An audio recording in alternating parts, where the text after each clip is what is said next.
Chris Williamson is a record holder. He's the first star of Love Island that I've actually been interested in speaking to. Love Island was kind of like the Champions League final of being a professional party boy. A former model and nightclub promoter, he's now something of a self-help superstar. Millions watch him for his life hacks and lessons on success. His podcast, Modern Wisdom, is one of the biggest in the world. But does he really have it all figured out?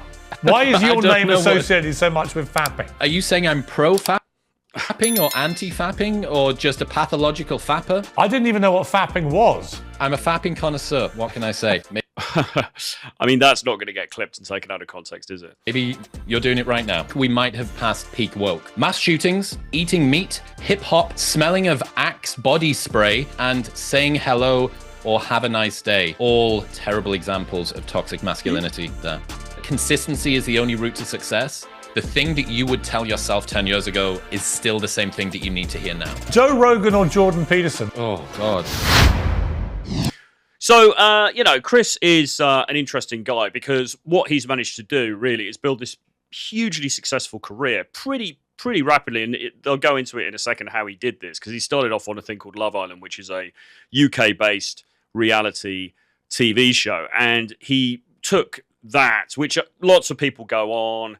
Some of them become minor celebrities for a bit. Usually then they disappear into obscurity and they, maybe they go and do personal appearances at a few regional nightclubs, and that's kind of about it. What Chris Williamson has been able to do, on the other hand, is use that as a springboard in order to become really an international celebrity, certainly on the podcast scene. As I said, Modern Wisdom, his podcast, hugely successful. And the way that he's done it has been very clever, really, because all he's done is he's brought in a bunch of extremely intelligent, articulate people who know about a variety of different subject matters and interviewed them. So it's not that Chris Williamson, intelligent guy, no one's taking that away from him. But the truth of the matter is that much of the success of the show really is the people that he's brought in, which from a marketing perspective, right, genius. But, somebody's got to do it. He's done it. He's done it very, very well, okay? But it's kind of interesting how he came up, because as he says, this isn't really the normal route for somebody who would have come out of Love Island.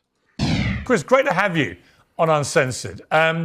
First of all, on the Love Island thing, I sort of vowed I'd never interview a Love Islander. You are the exception. You've broken free from the mental prison camp, which I put them all in.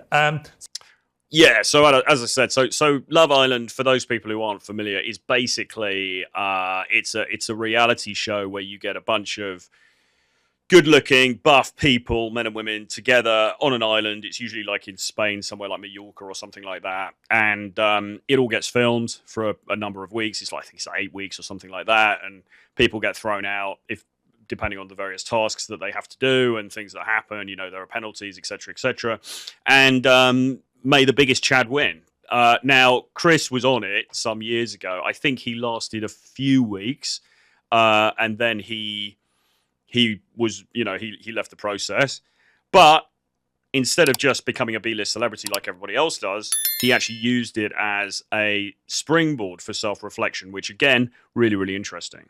So congratulations on that. When you were in Love Island, you there, I think you were out on the... And there we go. There he is, getting massaged on Love Island. Amazing. 19th day or something. I think you had a kind of epiphany about your life, didn't you? Explain that. Yeah, not many people go on reality TV to get catapulted toward a life of meaning and alignment, but I'm an army of one here. Yeah, so I guess I spent most of my 20s acquiring success in the way that modern society maybe tells a young man that he should, with acclaim and status and people knowing who you are and money and parties and all that sort of stuff. And then Love Island was kind of like the pinnacle of that. It's the Champions League final of being a professional party boy, right? And yeah, during that, you have nowhere to go. There's no phones, no TV, no friends, no family, no internet, no distractions, no books, no nothing. It's just you and this scenario. And I was around people like the person I was pretending to be, which... So that's a really good line he's come up with there. He says it was like the Champions League of the party boy lifestyle. So the Champions League, obviously, if you're familiar with English football, is a division of English football. And he's sort of saying, you reach the pinnacle of whatever this lifestyle that he was emulating was. So decent looking guy, brought up in the north of England. He'd worked as a club promoter. You know, he was living a fairly sort of probably very fun, but fairly kind of, you might say, shallow sort of existence, okay, where there wasn't a lot of meaning there beyond. He was probably, you know, doing well with the ladies. He was probably having a good time. He was out partying, etc., etc. But there wasn't anything more to it. And in a sense, Love Island in the UK, you know, that's kind of almost the top tier of that. You know, if you can get on Love Island, you become like a celebrity for a period of time. You're on TV. You get lots of girls sliding into your DMs if you're a dude. The opposite if you're a woman. And it's, you know, he'd reached the pinnacle of that sort of lifestyle, which is the lifestyle to which many people now aspire. Which was this big name on campus, party boy type thing. And I had a fateful dose of contrast as I lived for 24 hours for whatever, 19 days, plus a week in lockdown that I'd done before, plus all of the post press and stuff after that. And realized I don't think that I'm living in alignment. I don't think the things that I believe are making me happy are truly what I should be doing with my life. And yeah, from there went on a big journey of self-discovery, a lot of introspection and meditation and breath work and morning walks and journaling and all that stuff. And then 750 episodes of Modern Wisdom and a ton of conversations later, here we are. Yeah, and not just here, but you just did Joe Rogan's podcast, which is the biggest in the world, and your own podcast.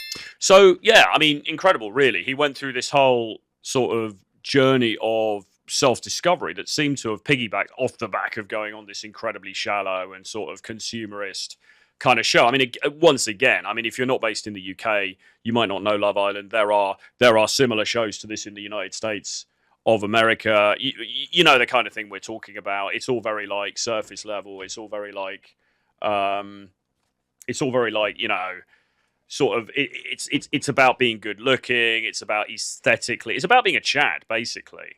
And obviously, this guy, decent looking dude, very good looking. He kind of fitted that archetype, and I think in many ways that he gets a lot of criticism for that because people think, well, he's good looking, so you know, there's no further substance about him, and obviously that's not the case, as he went on to prove later in his career. But it's kind of funny in a way that I mean, it wasn't like going to the Himalayas and sitting on top of a mountain and meditating that brought him to this like spiritual journey, quasi-spiritual journey that he's describing.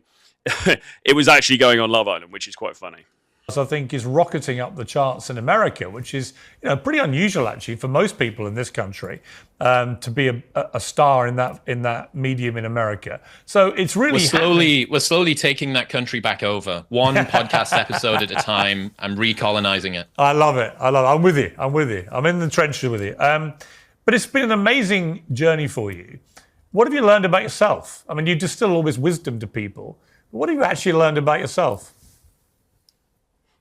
One of the most interesting insights is that if you, one of the most common questions people ask is something like, what would you tell you 10 years ago? And that is, you know, I wish that I feared less. I wish I cared less about the opinions of others. I wish I did whatever.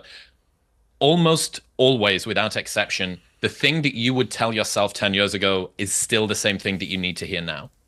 I think that we change in many ways, but fundamentally the pathologies and fears and things that hold us back seem to remain uncomfortably stable across time.